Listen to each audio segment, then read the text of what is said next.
Welcome back YouTube, VST Valenspis Tech, and yes, this here is my Samsung Galaxy S22 Ultra Exynos, and yes, I'm already running the latest One UI 5, the final build, right, the first very stable build. But this video is going to be on something else that I believe is equally important. So this video, guys, is going to be on something called the camera assistant. And if you have been following the news lately, Samsung announced some very new and exciting good luck modules that will allow some unprecedented camera control. So this camera assistant actually gives us this functionality. So yes, I'm going to put up a full One UI 5 stable review, but I need a few more days to just fully test everything. And right now I'm going to focus on the camera assistant, and I will show you if this is a good tool, and if it is a good tool I will show you guys some of my test results. Story short, yes, camera assistant is not a gimmick. There are some very fancy and new things, and yes, in this video you are going to find everything out with some example photos, with some samples, and with some real hands-on tests right now. And if you are here for the first time, guys, please make sure to subscribe for my channel. Hit that bell icon, get all the notifications. I try to upload as often I can, focusing on One UI 5, on Samsung, on technology at all, Android, even sometimes iPhones, yeah, so that's not kind of a forbidden taboo theme for me. But now back on the topic, guys. So what is camera assistant, right? If you go inside the Galaxy store and you search for camera assistant, you're gonna find out something called camera assistant. Now I need to make a full disclaimer. As of this moment, the camera assistant will only run on One UI 5, which means so if you have an older Samsung phone, yeah, you should have One UI 5 and Android 13 and it will run. But if you have a very old Samsung phone and you don't still get One UI 5, this will not work for you. But what is camera assistant, guys? So they are saying in the description, customize your own camera settings to your preference. And this is, I think, the confusing part, because we have the standard camera from the Samsung, right? But also inside, guys, we do have the Pro Video and the Pro Photo. And also related to that, Samsung released something called the Expert World, which is also giving you some very nice, unprecedented level of control. Manual ISO, manual speed, EV, and also, of course, the use of the RAW format. So it was already very much confusing. And now this camera assistant on top, I can understand, yeah, scratching your heads and thinking, yeah, what is Samsung doing? But believe me, this one really is a good piece of software. Let me just read very shortly the description. It will provide you an auto HDR. So HDR stands for high dynamic range. So imagine clouds, imagine sun, and then imagine something in the picture. In the photo, they so dark. So HDR, or increasing the dynamic range, will make sure that you'll end up with a photo that is very much well exposed. So all the dark areas are dark and all the bright areas are bright, but not kind of overexposed like burnt skies. And I promise you guys, I have some photo samples, so I'm just gonna show you the real deal. Another thing that the camera assistant can do is the so-called softened pictures, smoothing out sharp edges and textures in photo mode pictures, and I tested that as well. Something very, very important, guys, the next two things. First one is called auto lens switching. Let the camera pick the best lens based on the zoom, the lighting, and the distance of the project. And you know that the S22 Ultra is a complex phone. It has 3x optical zoom. It has also 10x optical zoom, and this can go up to 30, even up to 100 using hybrid zoom, which is a combination of a optical zoom and also a auto lens switching. Is very interesting. But what is even more interesting is the fact that you can turn it off, which was not really so easy right now.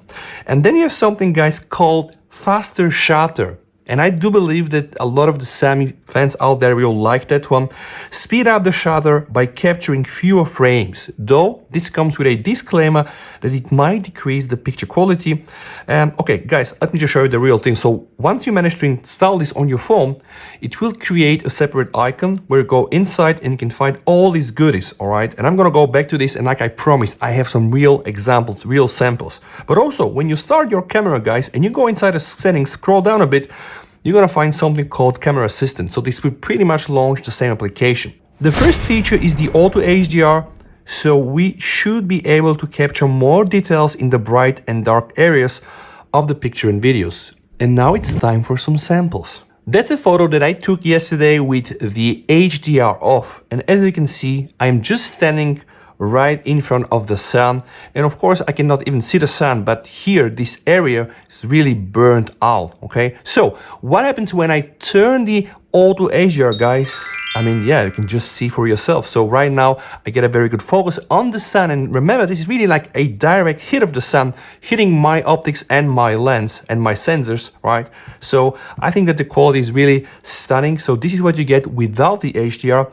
This is what you get with the HDR. And of course I do have more. So take a look. This picture here is a very nice picture, right? But if you pay attention to the tree here and the sky beyond that is very, very, very bright, it is a bit muffled, a bit of softened out.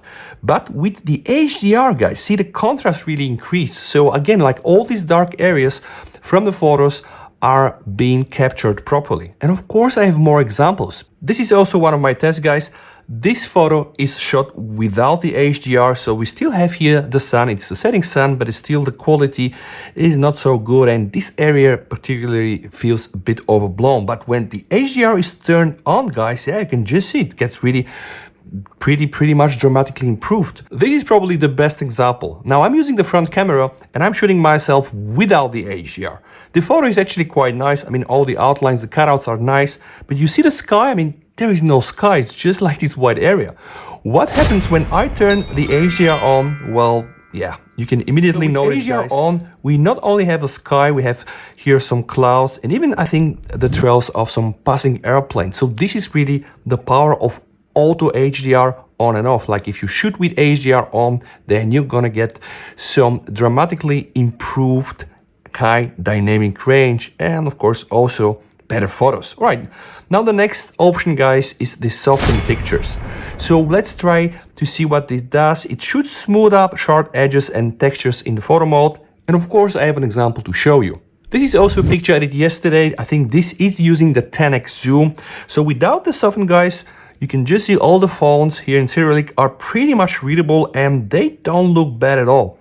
Now what happens when I turn on the soften? Yeah, I mean, you can just see, guys, it looks like a layer of blur. This doesn't really bring any additional improvements or any value. Maybe in some limited scenarios there's gonna be some, but see here, guys, this is without softening the pictures and this is with softening the pictures. So let me know, what do you like better in the comments down below. The next option is an interesting one. It's called video recording in photo mode. Touch and hold the shutter button to record videos in photo mode. And this is something that the iPhone people have in iOS. Previously, you were able to customize this button, guys. Holding it would have allowed you to create a GIF, right? Or else take multiple pictures. So right now, guys, if I just keep holding it, boom, I'm gonna start shooting immediately. So this was not supported previously. Right now, that's an option. And of course, you can just turn this feature on and off, and it's very, very, very interesting. Now, you might have seen that I skipped something, and this is the auto lens switching. I want to leave this at the end because I can tell you this really makes a huge difference. Now, something that I really love, and it's called the faster shutter. Speed up the shutter by capturing fewer frames. This may decrease the picture quality. I just first want to illustrate what like the normal shutter speed is. So guys, I'm going to very quickly here hit the button, and you can just see the speed with which I'm taking pictures, all right? So it's not that bad at all. But what happens when I go and I turn the faster shutter, guys? So I'll pretty much do the same scenario. And you can just see, wow, here in the viewfinder, it is really quicker. Now, it is debatable. Some people really claim that this decreases the quality, and this is also the official announcement, which kind of makes sense. If things really happen faster, then there is probably not enough time for the light to travel back to the sensor, etc. But I took today some pictures with some fast-moving cars, and I want to show them to you. Imagine all of these cars really moving very fast, guys. This here is without the fast shutter, and by the way, you know, it was really not so bad at all. So I, of course, have some blur on the cars. They're not 100% sharp like this car here, but imagine they were driving like with 50, 60 kilometers per hour. All right, so all of these nice pictures are done without the faster shutter, right? This here is the sign for me that I turned the faster shutter on, and yeah, did it become better? Maybe, right? Maybe I was really able to capture all these pictures, and sometimes it really looks like if the cars are not moving, right? But I've seen also in some other scenarios, if you're using this to shoot at non-moving objects, then the HDR might be a bit compromised, and let's say this can lead to the conclusion that the quality of the pictures will kind of drop. But if you want to shoot fast moving options, guys, the fast shutter is for you. In this sample, I have a person throwing a bottle of water, guys. So see here, this is even with the faster shutter. So although the bottle is really blurred, still it's a bit better compared to what you get with the usual results. This picture, by the way, this is a very nice result. So imagine this bottle really is flying, right? And just shot, I think, in an almost accurate way. Now, of course, we're not able to see, you know, the logo and etc., but I mean, that's still a phone, right? So the faster shutter option definitely improves the speed which you can take photos, guys, right? So it's just going to become faster and quicker. Now, there are two other things. Number of pictures after timer. You can select one picture up to 7, means you have a timer, you put it on, your phone is going to take not 1 but 5 or 7 pictures, or 3. This was also not present. And there is something called camera timeout, right? So after 2 minutes, when the camera is open, it's going to get closed. And we have also the clean preview on HDMI displays. Show the camera preview without the settings on buttons on HDMI connected displays, which might be useful. And like I promised, guys, I wanted to leave the best at the end. So the best is called auto lens switching. Remember, let the camera pick the best lens based on the zoom, the lighting, and distance to the subject. And I want to show you guys something. For this test, I'm going to use this camera here. This is the 3x optical zoom. So what I'm going to do, guys, I'm going to go straight to the 3x, right? And I'm just going to cover it right now with my finger. So see what happens, guys. I'm right now on 1x. I will put my finger on the 3x, guys. I will go to 3x to just get optical zoom on this Super Mario. You know what? It will not work. Why? Because the camera is still gonna use here the main lens. So although the camera is set to 3x, guys, still the software will decide to use the main sensor, which is this camera here. And this is actually a crop, so you're actually not getting here a 3x optical zoom. So this is why I was saying, like, the best feature of the auto lens switching is the option to turn it off. So let's see what happens when I turn it off, guys. So I'm gonna turn it off, so I don't want like this super smart AI to decide for myself.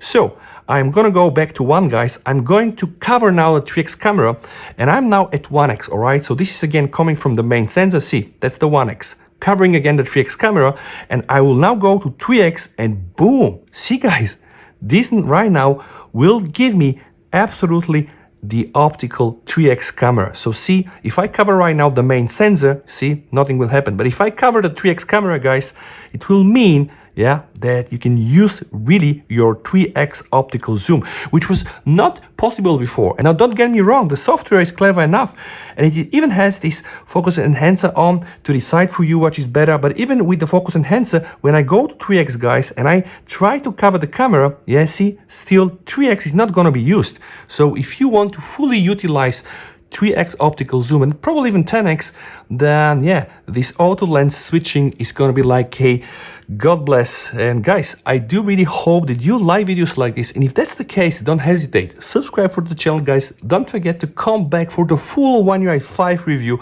I want to give myself some time to really properly test all the new things, as right now that's the final product. And yeah, please, you and your family stay safe until we meet in one of my next videos. And with that said, VST over and bye.